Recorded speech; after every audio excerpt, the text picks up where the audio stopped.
I love Christmas, and I always have. Lots of neat memories of the family and around the Christmas tree.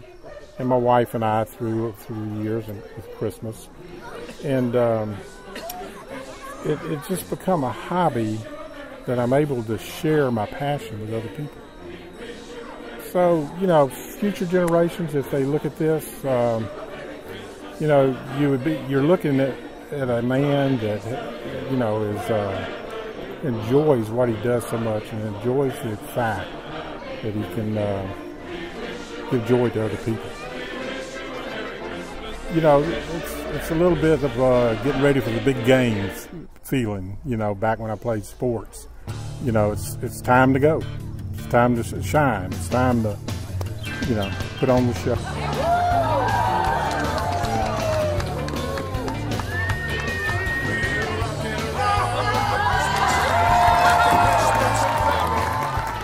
Not so much nerves because I've been doing it for so long, but it's an anticipation, you know, building up.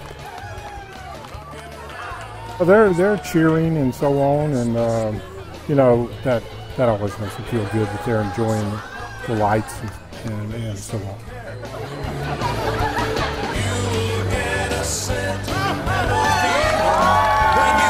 Al Thompson's lights have captured the imagination of people around the world. Nationwide roundup of over-the-top Christmas lights continues tonight as we turn our sunglasses toward Virginia, with thanks to Al and Esther Thompson for what they called their annual Tacky Light Tour. Et le résultat est à la hauteur. À Richmond, en Virginie, Guillaume Debré et Mathieu Derry. Même au pays de la démesure, le spectacle est abracadabrantesque. Wow. Lighten up is one proud city's rejoinder to all the Scrooges who say bah humbug to Christmas. You could actually see a couple of the houses, like Al and Esther Thompson's, from blocks away. 170,000 lights, 150 homemade, hand-painted figures. We are guessing all of it visible from space. It begins every year in early September when this 68-year-old man climbs to the top of a steep 12-point roof with the first snowflake of the season. First of all, I'm scared to death of heights. I don't look down. I don't, you know, it doesn't bother me anymore. So I just concentrate on making sure that I got my hands in the right place and legs and so on as I go. So I'm concentrating on that. Last year, he suffered a serious brain tumor that compromised his balance and threatened his life. I had a little problem during the summer. I had a benign brain tumor. And decorating for Christmas, I have to tell you, was the furthest thing from my mind. And it wasn't until just late in the summer that things worked out to where I'd be able to do this again.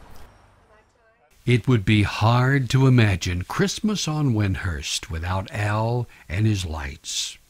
He was just a little boy himself when he saw his first Christmas lights, and it's a memory he has carried with him all of his life. 60 years ago in Memphis, Tennessee, with my parents, there was a house near us that decorated 60 years ago. And I can remember every Christmas going over and seeing that house. And I can remember being in the back seat of the car and leaning forward between my parents and looking at those lights. Wife Esther is essential. It was actually her idea. I just wanted lights on the bushes. Well, this is all Esther's fault. In 1999, we took a limo trip with friends. They actually picked us up here, and we went out and saw the tacky lights of Richmond. And when we returned and we were getting out of the limo, Esther, who was inspired by the night, said, "Let's put some lights on the bushes." This year, like the past 19 seasons, he and his wife Esther and 170,377 lights will be back to put a 10,000 kilowatt glow on the streets and in the faces of visitors from all over the world. I love it, sir. I love it. Bring a whole group down here. We're having a ball. But it's not just lights. Christmas on Wendhurst has 790 decorations, each one made by hand. So right here, this the Snow family. The Snow family here. This is the first thing I ever built back in 2003. So this is what started it. These three pieces right here. And the way I built these, I took pictures of this Snow family that was in Blackstone, Virginia, in their municipal park. And from those pictures, I built these guys. And once I finished building them, I said, you know, they don't look too bad. And as you know, I didn't know how this would turn out when I started, but they didn't look too bad, and that gave me a little bit of confidence. And then I started doing more and more and more and more, and now I feel like I could build anything. That happens in the off-season. Now, one of the things that I'm going to build this year, it's probably my main project, is I'm going to build a candy cane factory. Candy canes, and like this building's receiving, this is assembly, this is shipping, and so on. And as I build that, I'm also, there's the history of candy canes. I may include that in there some way. But then I'm going to have a train that's bringing in supplies. And you know, have the engine, the coal, like these are coal cars, but these cars will be set up, and the first one will have, it'll be red on top, it'll be peppermint extract, and then the next one will be granulated sugar, then red food color, and then white food color, and so on. In these cars. And in summertime, well, welcome to Al's Outdoor Shop. Is the holes drilled out, piece cut out. Then the next step is I paint it. Here, paint it. Then the next step is I put lights in. I put the lights in from the rear. And there the lights are in it. And then the last step in a project is to paint the lights. In this particular project, the lights are painted green, and I hand paint each one with glass paint. It is a labor of love, and in many cases of respect and remembrance. And, you know, even though we've been doing this for a long time, we're still touched by all the people that come by. We're still amazed at how many do come by to see our lights. And the people that we've made special decorations for that come by and still come by many years later. They come by every year and say thank you. So this elf was built for a neighborhood boy named Daniel, and when he was 7 years old, his mother passed away just after Christmas, and he's now a junior in high school. And we've grown close to that family, and we exchange gifts every year. This is Annabelle's angel, and Annabelle Bryant was 2.5 years old. And so Annabelle's angel here is what I made. And Rachel Hill was a college student there at Virginia Tech from Henrico County. So I went ahead and named her Rachel after Rachel Hill. And this arch not only has Donald May Jr. on it, but there's all kind of ribbons here for different fallen soldiers, and also for friends that have either passed on or are sick and so on.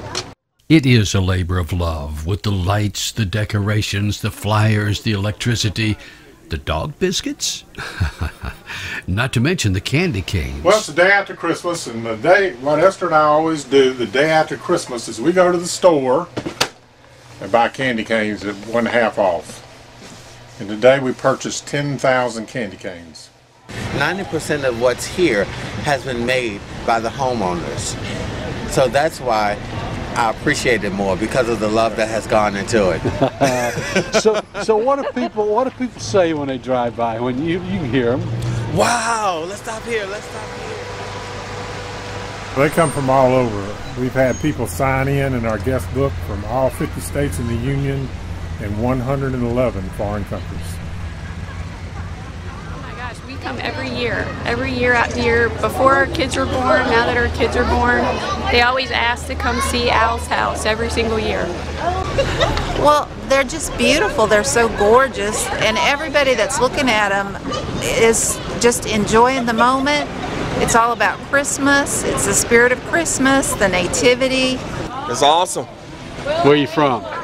Richmond, Chesterfield. You been out here before? First time. You gonna come back? Absolutely. What do these lights mean to you?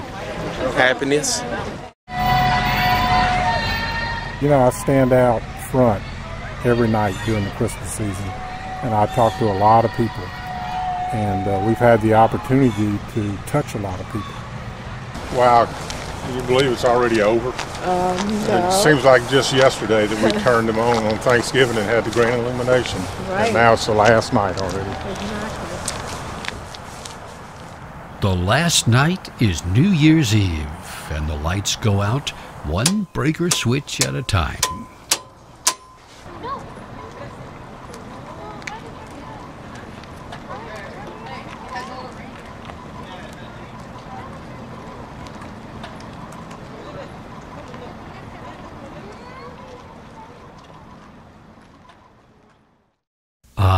But for Al and Esther, it's not over yet.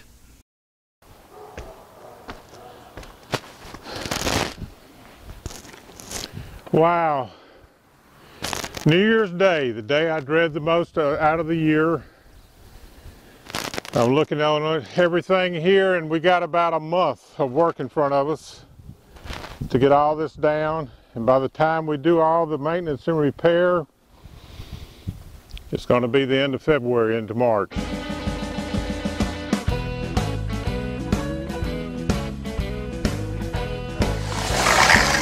This clause goes right on there, so next year when we're putting it up, we know which piece goes to what. How many pieces of rebar you got? Oh, it's got to be probably close to 1,000. Let's get off.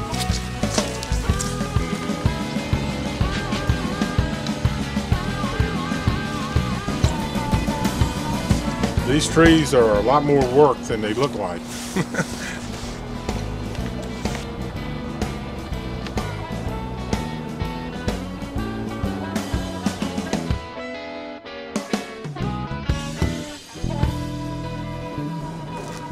Now this is 24 foot long, it's 2x4s, braces on the back. It is heavy.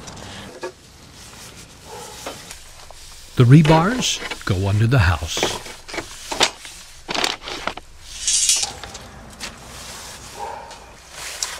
This is what I call Dirty Day, up under the house. And then there's the attic. Store it right over here for the summer. I'll go over every single piece. So this takes probably somewhere in the neighborhood of between 100 and 150 hours as far as maintenance goes. Finally, it's all done. But for Al and Esther and thousands of fans around the world, Christmas on Wendhurst is never far from their hearts.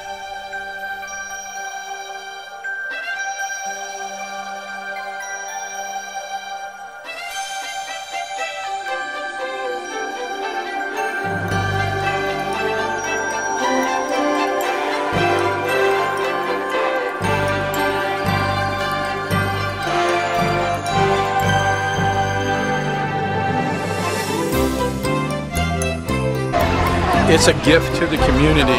It's beautiful. Enjoying it. I like the Silent Night, Holy Night at the top of the roof. So we can get more information about Jesus and Christmas. People know about Jesus Christ. I'm a Christian, so I know that, yeah. I am from Ukraine. You like the lights? Тебе нравится огоньки? Oh, amazing, amazing. Merry Christmas. Thank you, and Happy New Year. You know, I just thank God for all that He did for me. I just every night cannot wait to get out there and have conversations with people from all over. It's just, I think it is a miracle that these lights are up this year, and I'm able to do that. It is.